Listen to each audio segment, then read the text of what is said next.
for the final time this season.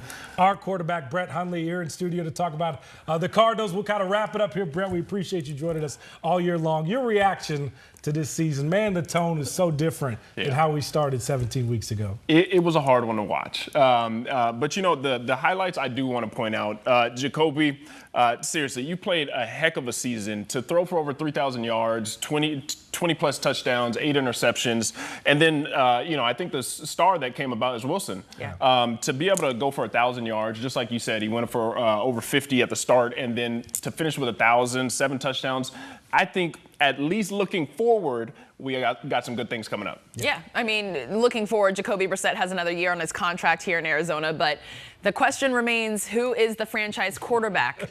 Will Kyler be here? Will Jacoby get the reins fully? I mean, what's your take on how this organization moves forward at that position? So I personally really think, and, you know, it's business at the end of the day. This is NFL, you know, production is number one, but then also we're talking money. Yeah. Kyler's on the hook already for $50 million next year. So I'd say he's coming back. Jacoby, you have him on the roster. I'd say you bring both of them back. Look, I've played with Kyler. I know Jacoby.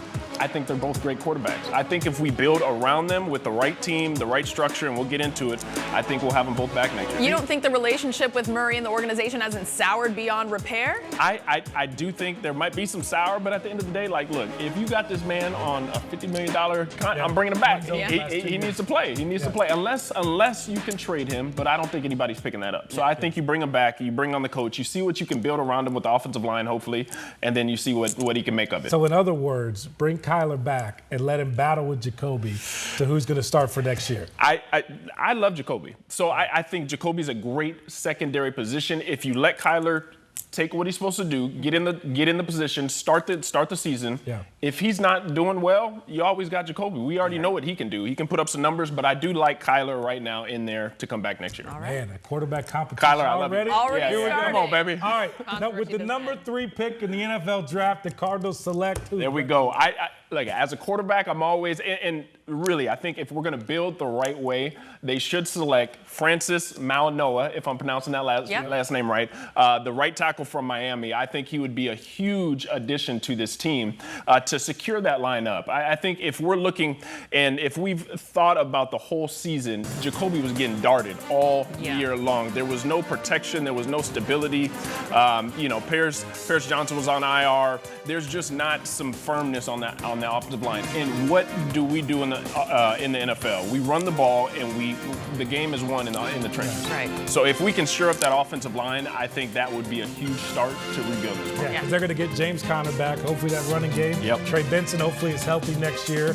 You know, Michael Wilson, if he can keep playing the way he is. Trey McBride is one of the best tight ends, if not the best. The best. Football. That's right. Marvin's got to pick it up too as well. But you're saying they got to protect him first. You have to. I mean, if we have all these weapons, like I said, we got Harris, McBride, you know, all these guys, Kyler, if he's running around, Jacoby. If we have a solid offensive line, that's a lot of star power to be able to get them the balls and let them do what they do best. Right, and that Miami player will be at State Farm Stadium this Thursday, so we'll get a little taste of what it's like playing Glendale should he come here come April. But what other offseason priorities are you looking at? We saw them. Josh Sweat delivered. That was a need last season. He got the only sack of the game this week, but he really showed up to beef up that defensive unit. What else can the Cardinals do to improve this team? So they need some more beef? I always think, look, the name of the game, especially on the defensive side, if you can rush the passer with 4, drop everybody else. You got Buda Baker flying back there. You know, Thompson, I know this is his last year of his deal, so hopefully maybe bring in another good safety. But I think if we go ahead and bring on somebody on the defensive line in the draft, or go out and pay for another speed rusher, somebody to really get some things done on that D-line. If they have a really solid offensive line, a really solid D-line, you can build around that. Right. If you get those 2 things right, the rest takes care of itself in this game. Pressure and protection. 100%. Hopefully a healthy Darius Robinson next year fully. He was coming on the back half of the year. Walter Nolan's got to be healthy too as well. I mean, just keep building. Yeah, and thinking about it, we're throwing out all these names that they can be. I mean, we had a lot of injuries this year, but if we get this team healthy, they get on the right track, we bring in some offensive linemen and hopefully another defensive lineman, we have the players. That's the thing. We have them all. Brett Hundley says it's a quick fix. See if you agree. I don't know about quick. Okay, not quick. Insightful fix. There we go.